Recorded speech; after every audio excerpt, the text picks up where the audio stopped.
Nous retournons maintenant à la librairie Dialogue, au rayon poche, où nous allons retrouver Caroline qui va nous exposer 3 de ses coups de cœur. Bonjour Caroline. Bonjour Élise.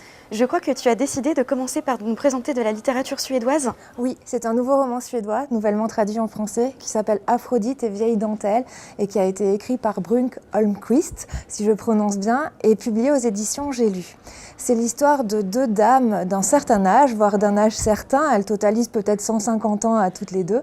Elles vivent dans une vieille maison loin dans la campagne suédoise et elles y sont très heureuses, bien qu'elles aient à chercher leur eau dans le jardin du voisin. Enfin bref, c'est une maison très vétuste.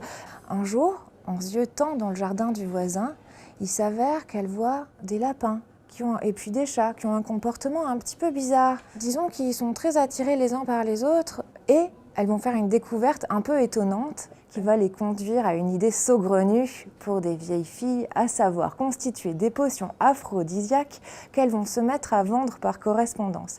À lire cet été, à lire n'importe quand pour retrouver le sourire. Merci Caroline pour ce conseil de lecture qui a l'air extrêmement drôle. On est pressé de le découvrir. Et je crois que pour continuer, tu as décidé de présenter un livre de littérature américaine. Oui, c'est un roman américain. Il est écrit par Karen Joy Fowler, il s'appelle Nos années sauvages et il est publié chez 10-18.